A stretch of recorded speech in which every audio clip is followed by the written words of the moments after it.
Tinoya ministries YouTube ചാനലിലേക്ക് ഏവർക്കും സ്വാഗതം. റോമർക്കെഴുതിയ ലേഖനം 11-ാം അധ്യായത്തിൻ്റെ 6 വാക്യങ്ങളാണ് കഴിഞ്ഞ എപ്പിസോഡിൽ നമ്മൾ ചിന്തിച്ചത്. ഒരു ചെറിയൊരു റെമനൻറ്റിനെ, ചെറിയൊരു കൂട്ടത്തെ തള്ളിക്കളയാതെ ദൈവം സൂക്ഷിച്ചിട്ടുണ്ട് എന്ന് ഉള്ള കാര്യമാണ് കഴിഞ്ഞ ആഴ്ച നമ്മൾ ചിന്തിച്ചത്. ഇനിയും 7 മുതൽ 10 വരെ ദ ഹാർഡനിങ് ഓഫ് ഇസ്രായേലിൻ്റെ ഹൃദയം കഠിനപ്പെട്ട കാര്യത്തെക്കുറിച്ചാണ് പറയുന്നത്. ഇന്ന് നമുക്ക് അതിനെക്കുറിച്ച് ചിന്തിക്കാം എന്ന് വിചാരിക്കുന്നു. 7-ാമത്തെ വാക്യം, ആകയാൽ എന്ത്, ഇസ്രായേൽ താൻ തിരഞ്ഞത് പ്രാപിച്ചില്ല, തിരഞ്ഞെടുക്കപ്പെട്ടവർ അത് പ്രാപിച്ചു, ശേഷമുള്ളവരോ കഠിനപ്പെട്ടിരിക്കുന്നു. ദൈവം അവർക്ക് ഇന്ന് വരെ ഗാഢനിദ്രയും കാണാത്ത കണ്ണും കേൾക്കാത്ത ചെവിയും കൊടുത്തു എന്ന് എഴുതിയിരിക്കുന്നുവല്ലോ.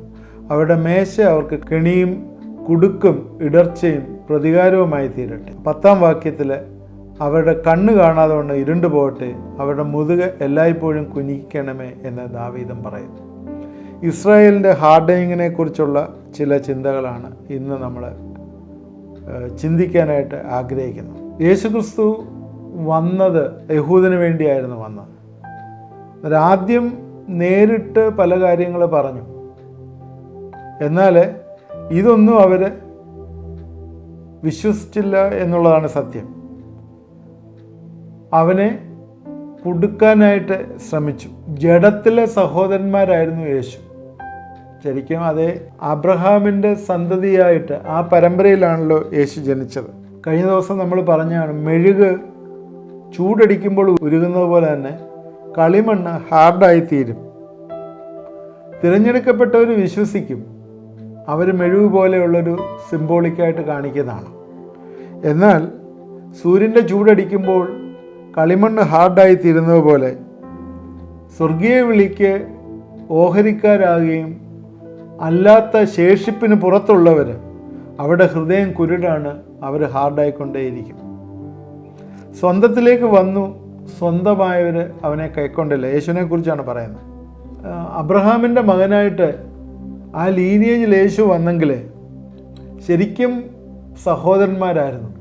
അവർ കൈക്കൊള്ളാതിരുന്നത് കൊണ്ട് ബാക്കിയുള്ള ജാതികൾ സഹോദരന്മാരായി. യേശുക്രിസ്തുവിൻ്റെ പുനരുത്ഥാനത്തിന് ശേഷമാണ് ജാതികളെ സഹോദരന്മാരെന്ന് വിളിക്കുന്നത്. ഞാനൊരു എപ്പിസോഡ് ചെയ്തിട്ടുള്ളതാണ്. മറിയോട് യേശു പറയുന്നുണ്ട്, ശിഷ്യന്മാരെ സഹോദരന്മാരോട് പറയാനായിട്ട് പറയുന്നുണ്ട്. അതിനു മുമ്പ് സ്നേഹിതന്മാർ, ശിഷ്യന്മാർ എന്നൊക്കെ മാത്രമേ പറഞ്ഞിരുന്നുള്ളൂ, സഹോദരങ്ങൾ എന്ന് വിളിച്ചിരുന്നില്ല. എന്നാൽ അതെന്തുകൊണ്ടാണ് അങ്ങനെ വിളിച്ചതെന്ന് ചോദിച്ചാൽ, 1 കൊരിന്ത്യർ 15-ാം അധ്യായത്തിൽ അത് പ്രത്യേകം പറയുന്നുണ്ട്. ആദ്യഫലം ക്രിസ്തു, പിന്നെ ക്രിസ്തുവിനുള്ളവർ. ക്രിസ്തുവിനോട് കൂട്ടാവകാശികളായി നമ്മൾ തീർന്നതുകൊണ്ട് ജാതികളായിട്ടുള്ള നമ്മൾ സഹോദരന്മാരായി തീർന്നു. അതാണ് ദൈവത്തിൻ്റെ ഇഷ്ടം ചെയ്യുന്നവർ സഹോദരന്മാരായി തീർന്നു എന്ന് പറയുന്നത്. ഇവിടെ ആശ്ചര്യമായി എന്താണ്, എവിടെ കണ്ണ് അടഞ്ഞുപോയി. ഇതിനകത്ത് പറയുന്ന ഇതാണ്, ദൈവം അവർക്ക് ഇന്ന് വരെ ഗാഢനിദ്രയും കാണാത്ത കണ്ണും കേൾക്കാത്ത ചെവിയും കൊടുത്തു എന്ന് എഴുതിയിരിക്കുന്നല്ലോ. അവരെ സംബന്ധിച്ചിടത്തോളം അവർ കാണാത്ത കണ്ണ്, കേൾക്കാത്ത ചെവി. ദൈവം നമ്മളെ വേർതിരിക്കുകയും ദൈവത്തിൻ്റെ ഉദ്ദേശത്തിൽ നടത്തുമ്പോഴും അങ്ങനെ ചെയ്യുമ്പോൾ നമ്മൾ ദൈവത്തിൻ്റെ ഹിതമനുസരിച്ച് മുമ്പോട്ട് പോകും. എന്നാൽ തിരഞ്ഞെടുപ്പിനുള്ള ഫുൾ റൈറ്റ് നമുക്ക് തന്നിരിക്കുകയാണ്. നമ്മൾ ഹൃദയത്തെ കഠിനമാക്കി സ്വതന്ത്ര ഇച്ഛാശക്തി കൊണ്ട് നമ്മൾ ദൈവത്തെ തള്ളിക്കളയുന്നുണ്ടെങ്കിൽ, തുടർമാനമായി നമ്മളത് വീണ്ടും വീണ്ടും ചെയ്യുമ്പോൾ നമ്മുടെ ഹൃദയം കഠിനമായി പോകും. ദൈവത്തിൻ്റെ വിളി തള്ളിക്കളയുമ്പോഴാണ് ഹൃദയം കഠിനമായി തീരുന്നത് എന്ന് നമ്മളറിയാം. റോമർ 1:28 നമ്മൾ അതിനെക്കുറിച്ച് നേരത്തെ ചിന്തിച്ചാണ്. അവരെ പാപത്തിലേക്ക് വീണ്ടും ഏൽപ്പിച്ചു കൊടുക്കുക, ഹൃദയം കഠിനമായി പോയി, ദൈവത്തെ മനസ്സിലാക്കാതെ ദൈവത്തിൻ്റെ വഴിയിൽ ജീവിക്കാതെ ഇരിക്കുന്നവർ. ബൈബിളിലെ ഈ എടുത്തിരിക്കുന്ന ഭാഗവുമായിട്ട് ബന്ധപ്പെട്ട് പഴയ നിയമത്തിൽ നിന്നുള്ള ഒരുപാട് റെഫറൻസസ് ഉണ്ട്. ചിലത് പഴയ നിയമത്തിൽ നിന്നുള്ളത്, അതുപോലെ യേശുക്രിസ്തു 4 സുവിശേഷങ്ങളിൽ നിന്നും ഇത് റെഫർ ചെയ്തിരിക്കുന്ന ഭാഗമൊക്കെ ഒന്ന് വായിച്ച് കേൾപ്പിക്കാം. യെശയ്യാവ് 6:9 മുതൽ 10 വരെയുള്ള വാക്യങ്ങളിൽ, നീ ചെന്ന് ജനത്തോട് പറയാൻ, നിങ്ങൾ കേട്ടുകൊണ്ടിട്ടും തിരിച്ചറിയുന്നില്ല, നിങ്ങൾ കണ്ടുകൊണ്ടിട്ടും ഗ്രഹിക്കുകയില്ല. ഈ ജനം കണ്ണുകൊണ്ട് കാണുകയോ ചെവി കൊണ്ട് കേൾക്കുകയോ ഹൃദയം കൊണ്ട് ഗ്രഹിക്കുകയോ മനസ്സറിഞ്ഞ് സൗഖ്യം പ്രാപിക്കുകയോ ചെയ്യാതിരിക്കേണ്ടതിന് നീ അവിടെ ഹൃദയം തടിപ്പിക്കുകയും അവിടെ ചെവി മന്ദമാക്കുകയും അവിടെ കണ്ണ് അടച്ചു കളയുകയും ചെയ്യുക. യെശയ്യാവ് 6-ാം അധ്യായത്തിൻ്റെ 9 തൊട്ട് 10 വരെയുള്ള വാക്യങ്ങൾ പറയുന്ന കാര്യമാണ്. ഹൃദയം കൊണ്ട് തിരിച്ചറിയുന്നില്ല, കണ്ണുകൊണ്ട് കാണുന്നില്ല, ചെവി കൊണ്ട് കേൾക്കുന്നില്ല, സൗഖ്യം പ്രാപിക്കുന്നില്ല. അവരെ ഹൃദയത്തിൽ കഠിനമായിപ്പോയി. ആവർത്തന പുസ്തകം 29:3 എങ്കിലും തിരിച്ചറിയുന്ന ഹൃദയവും കാണുന്ന കണ്ണും കേൾക്കുന്ന ചെവിയും യഹോവ നിങ്ങൾക്ക് ഇന്ന് വരെ തന്നിട്ടില്ല. ദൈവത്തിൻ്റെ മക്കളെക്കുറിച്ച് പറയുന്നതാണ്. ദൈവം തിരഞ്ഞെടുക്കപ്പെട്ട ഇസ്രായേൽ ജനത്തെക്കുറിച്ച് പറയുന്നതാണ്. കേൾക്കുന്ന, തിരിച്ചറിയുന്ന ഹൃദയം, കാണുന്ന കണ്ണ്, കേൾക്കുന്ന ചെവി, ഇതില്ല. ഇത് പറഞ്ഞപ്പോൾ പെട്ടെന്ന് ഓർമ്മ വരുന്നത്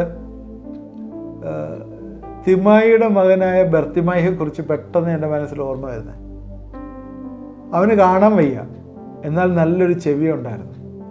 അവൻ യേശുവിനെ എങ്ങനെ അഭിസംബോധന ചെയ്ത്, ദാവീദ് പുത്ര എന്നോട് കരുണയുണ്ടാകണമേ. ആളെല്ലാം തടഞ്ഞു നിർത്തിയപ്പോഴും അവൻ യേശു പോയപ്പോഴേ ദാവീദ് പുത്ര എന്നോ, അവൻ സെൻസിറ്റീവ് ഇയേഴ്സ് ആയിരുന്നു, അവനിതെല്ലാം കേട്ടിരുന്നു. ഹൃദയവും കണ്ണും ചെവിയുമൊക്കെ ഇന്നും ദൈവത്തെ തിരിച്ചറിയാനായിട്ട്, ദൈവത്തെ മനസ്സിലാക്കാനായിട്ട് രൂപാന്തരപ്പെട്ടില്ലെങ്കിൽ ദൈവം അത് കഠിനമാക്കിയെന്ന് പറയേണ്ടി വരും. ഫറവോൻ്റെ ഹൃദയം കഠിനമായതും അതുപോലെ തന്നെയാണെന്നല്ലോ. ചിലർക്ക് സംബന്ധിച്ചിടത്തോളം ആത്മീയമായിട്ടുള്ള ഉറക്കവും ഗാഠനിദ്രയും ഒക്കെയാണ്. 4 സുവിശേഷങ്ങളിലും യേശുക്രിസ്തു ഇത് ക്ലിയറായിട്ട് പറയുന്നുണ്ട്. മത്തായി 13:14 നിങ്ങൾ ചെവിയാൽ കേൾക്കും ഗ്രഹിക്കുകയില്ല താനും, കണ്ണാൽ കാണും ദർശിക്കുകയില്ല താനും. ഈ ജനത്തിൻ്റെ ഹൃദയം തടിച്ചിരിക്കുന്നു. അവർ ചെവി കൊണ്ട് മന്ദമായി കേൾക്കുന്നു, കണ്ണടച്ചിരിക്കുന്നു. അവർ കണ്ണ് കാണാതെയും ചെവി കേൾക്കാതെയും ഹൃദയം കൊണ്ട് ഗ്രഹിക്കാതെയും തിരിഞ്ഞുകൊള്ളാതെയും ഞാൻ അവരെ സൗഖ്യമാക്കാതെ ഇരിക്കേണ്ടതിന് തന്നെ. എന്ത് ക്ലിയറായിട്ട് പറയാം. ഈ ജനത്തിൻ്റെ കാര്യമാണ് പറയുന്നത്. കണ്ണാൽ കാണും ദർശിക്കുകയില്ല, ഹൃദയം തടിച്ചിരിക്കുക, ചെവി കൊണ്ട് കേൾക്കുന്നുണ്ട്, കണ്ണടച്ചിരിക്കുക. അങ്ങനെയുള്ള ജനം. യെശയ്യാ പ്രവാചകൻ പറഞ്ഞിരിക്കുന്ന കാര്യം ഇവിടെ നിവർത്തി വരുന്നു എന്ന് പറഞ്ഞ് മത്തായിയുടെ സുവിശേഷത്തിൽ യേശു പറഞ്ഞ ഭാവം ഇതേ കാര്യം തന്നെ മർക്കോസിലെ വരുന്നു. മർക്കോസ് 4:12 അവർ മനം തിരിയാതെയും അവരോട് ക്ഷമിക്കാതെ ഇരിക്കത്തക്കവണ്ണം അവർ കണ്ടിട്ടും അറിയാതിരിപ്പാനും കേട്ടിട്ട് ഗ്രഹിപ്പാതിരിപ്പാനും സംഗതി വരും. ഉപമകളോടുകൂടി ഓരോന്ന് അവരോട് പറഞ്ഞ് മനസ്സിലാക്കുമ്പോഴേ അവർക്ക് കേട്ടാലും മനസ്സിലാവത്തില്ല. ആൾക്ക് മനസ്സിലാവുന്ന ഭാഷയിൽ ആ ഉപമയൊക്കെ പറയും, എന്നാലും അത് അവർക്ക് മനസ്സിലാകും. ഇതേ കാര്യം തന്നെ ലൂക്കോസ് 8:10 പറയുന്നു, ദൈവരാജ്യത്തിൻ്റെ മർമ്മങ്ങളെ അറിയുവാൻ നിങ്ങൾക്ക് വരം ലഭിച്ചിരിക്കുന്നു. ശേഷമുള്ളവർക്കോ കണ്ടിട്ട് കാണാതിരിപ്പാനും കേട്ടിട്ട് ഗ്രഹിപ്പാതിരിപ്പാനും. ഉപമകളിലത്രയും ശിഷ്യന്മാരെ അഡ്രസ്സ് ചെയ്ത് പറയുന്നതാണ്.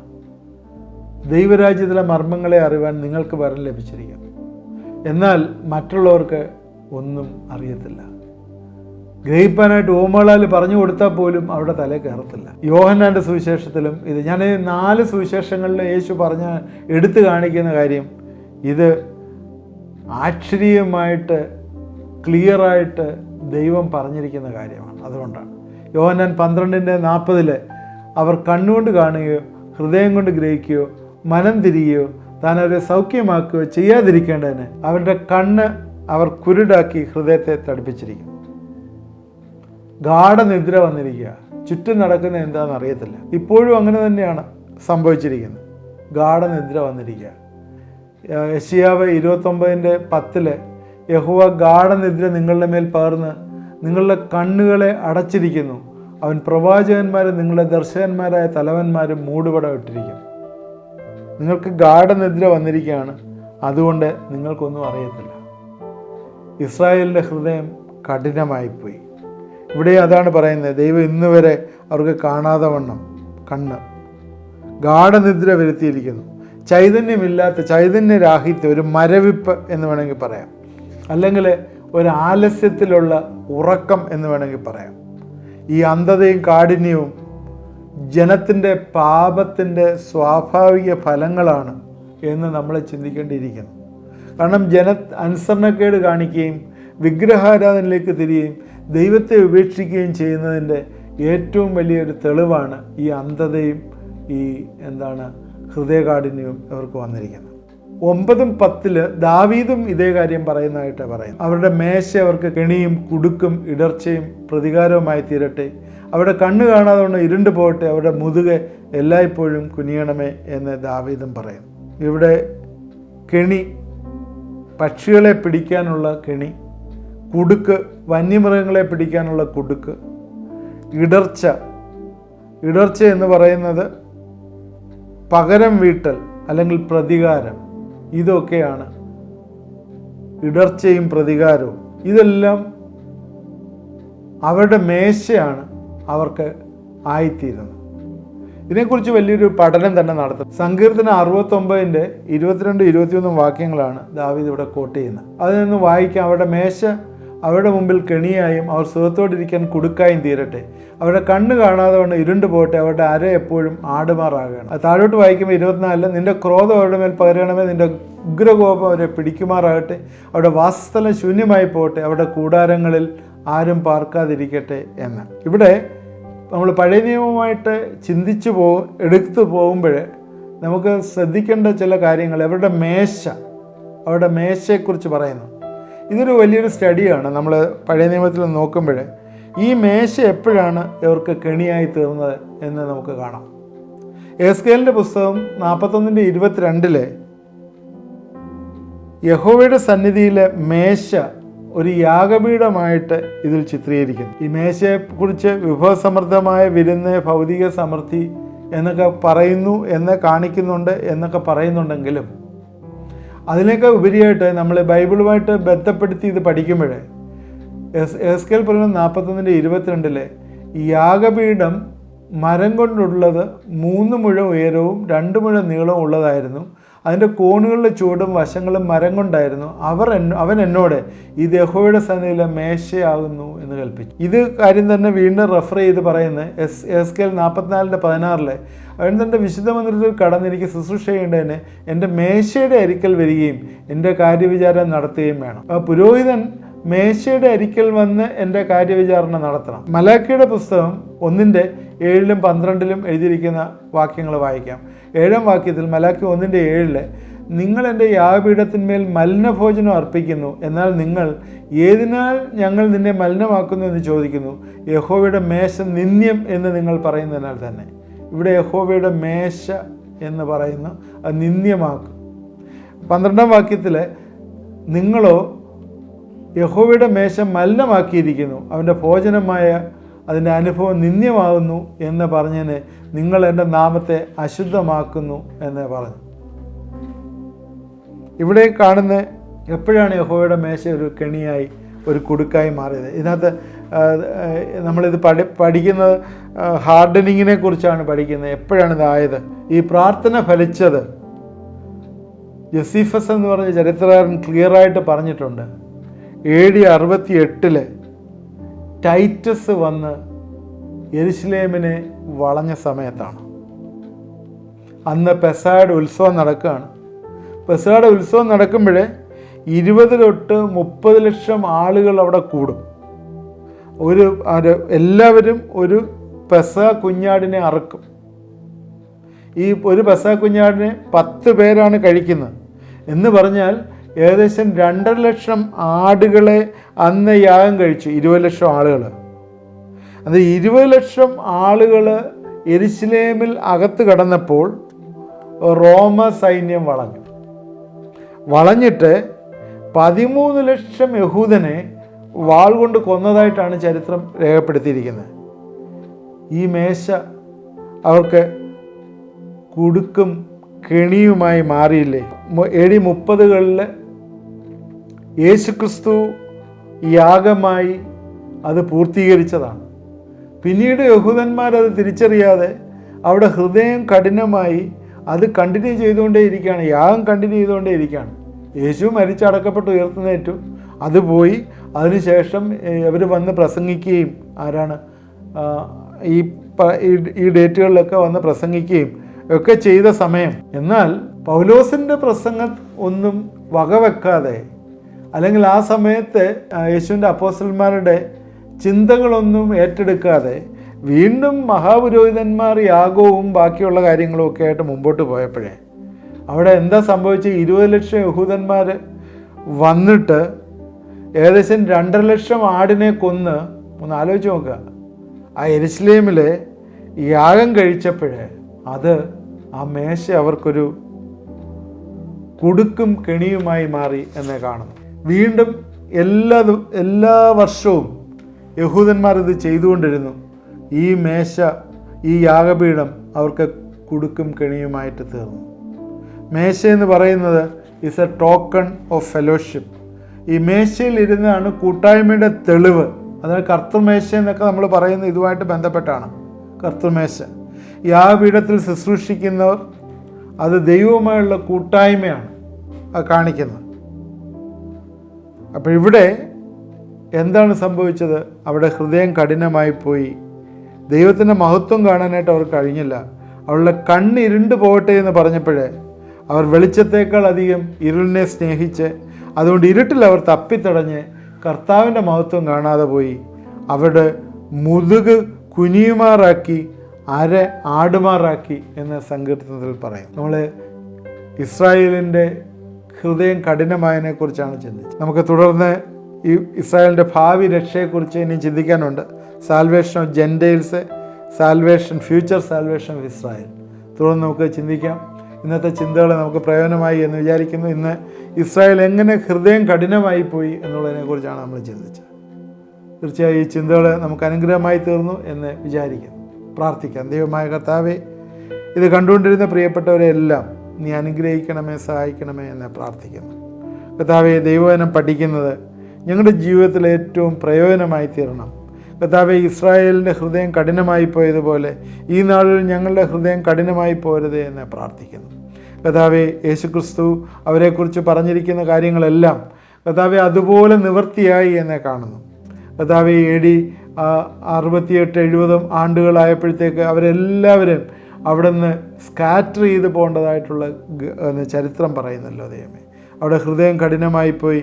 യേശുവിനെ സ്വീകരിക്കുകയോ അവൻ്റെ പ്രമാണം സ്വീകരിക്കുകയോ കർത്താവിലേക്ക് നടത്തിയോ ചെയ്യപ്പെടാതെ നശിച്ചു പോയതിനാൽ അതൊക്കെ അവരുടെ മേശ അവർക്ക് വലിയ കെണിയായി തീർന്നു എന്നെ കാണുന്നു. വലിയൊരു കുടുക്കായി തീർന്നു എന്നെ കാണുന്നു. വലിയ ഇടർച്ചയായി തീർന്നു എന്നെ കാണുന്നു. ദൈവമേ, ഇന്നും ദൈവത്തിൽ കൂടി നിന്നെ വെളിപ്പെടുത്തി തന്നിട്ട് അത് സ്വീകരിക്കേണ്ട പോലെ സ്വീകരിക്കാതെ ഇരിക്കുന്ന പ്രിയപ്പെട്ടവർ ആരെങ്കിലും കാണുന്നുണ്ടെങ്കിൽ യേശുവിൻ്റെ നാമത്തിൽ അവർ തിരിച്ചു വരട്ടെ. ബാക്ക് സ്ലൈഡ് ചെയ്ത് ഒരു കർത്താവിൻ്റെ നാമത്തിൽ വീണ്ടും തിരിച്ചു വന്ന് ദൈവിക ശുശ്രൂഷയിൽ നിലനിൽക്കട്ടെ എന്ന് പ്രാർത്ഥിക്കുന്നു. കർത്താവെ വിളിച്ചാക്കിയിരിക്കുന്നുണ്ടെങ്കിൽ അതിൽ നിലനിൽപ്പാനായിട്ട് കർത്താവെ സഹായിക്കണമേ എന്ന് പ്രാർത്ഥിക്കുന്നു. വെളിച്ചത്തേക്കാൾ കൂടുതൽ ഇരുളിനെ സ്നേഹിച്ചവരെ തിരിച്ച് വെളിച്ചത്തെ സ്നേഹിക്കട്ടെ എന്ന് പ്രാർത്ഥിക്കുന്നു. കണ്ണിരുണ്ടു പോകാതിരിക്കട്ടെ എന്ന് പ്രാർത്ഥിക്കുന്നു. ഹൃദയകാഠിന്യം കൊണ്ട് കണ്ട് ഇരുണ്ടു പോകുമ്പോഴേ ഈ ലോകത്തെ കണ്ട് കണ്ണ് മഞ്ഞളിച്ച് ദൈവകൃപ വിട്ടുപോയവരെ ആരെങ്കിലും എന്നെ ശ്രദ്ധിക്കുന്നുണ്ട്, പ്രിയപ്പെട്ടവരൊക്കെ മടങ്ങി വരട്ടെ എന്ന് പ്രാർത്ഥിക്കുന്നു. എൻ്റെ കരങ്ങളിലേക്ക് ഏൽപ്പിച്ച് പ്രാർത്ഥിക്കുന്നു. ദാവീദ് പറഞ്ഞ ഈ സങ്കീർത്തനം ശാപസങ്കീർത്തനം എന്ന് പറഞ്ഞ സങ്കീർത്തനത്തിൽ ആയിത്തീരാതെ ദൈവത്തിൻ്റെ പരിജ്ഞാനത്തിൽ നിറഞ്ഞ് ദൈവത്തെ കാണേണ്ടതുപോലെ കണ്ട് തിരിച്ചറിയുവാൻ കർത്താവെ ദൈവമക്കൾക്ക് ഇടവരുത്തുകയും സഹായിക്കുകയും ചെയ്യണം. മാറിപ്പോയവരൊക്കെ തിരിഞ്ഞു വരട്ടെ എന്ന് പ്രാർത്ഥിക്കുന്നു. ദൈവത്തിൻ്റെ കരങ്ങളിലേക്ക് ഇത് കണ്ടുകൊണ്ടിരിക്കുന്ന എല്ലാവരെയും ഏൽപ്പിച്ച് പ്രാർത്ഥിക്കുന്നു. അനുഗ്രഹിക്കണമേ, സഹായിക്കണമേ, ആവശ്യങ്ങൾ കൂടെ ഇരിക്കണമേ. യേശുക്രിസ്തുവിൻ്റെ നാമത്തിൽ പ്രാർത്ഥിക്കുന്നു. കേൾക്കുമാറാണമേ. ആമേൻ. ദൈവം നമ്മളെ അനുഗ്രഹിക്കട്ടെ. തുടർന്നും വാച്ച് ചെയ്യണം. നമ്മൾ റോമർക്ക് ലേഖനം 11-ാം അധ്യായം ആണല്ലോ പഠിക്കുന്നത്. പ്രസൻറ്റ് കണ്ടീഷൻ ഓഫ് ഇസ്രായേലിനെ കുറിച്ചൊക്കെ നമ്മൾ പഠിക്കും. എല്ലാവരും ഇത് വാച്ച് ചെയ്യുകയും മറ്റുള്ളവർക്ക് ഷെയർ ചെയ്ത് കൊടുക്കുകയും ചെയ്യണം. ആദ്യമായിട്ട് കാണുന്നവർ സബ്സ്ക്രൈബ് ചെയ്യണം. പ്രത്യേകിച്ചും കൂടുതലായിട്ട് നിങ്ങൾക്ക് അറിയണമെങ്കിൽ ഇൻ്റർനെറ്റിൽ നമ്മുടെ സൈറ്റിൽ പോയിട്ട് നിങ്ങൾ നോക്കണം. ദൈവം നമുക്ക് കൃപ തരട്ടെ. പ്രയർ റിക്വസ്റ്റുകൾ അയച്ചു തരിക. പ്രാർത്ഥിക്കാം. ദൈവം നമ്മളെല്ലാവരെയും അനുഗ്രഹിക്കും.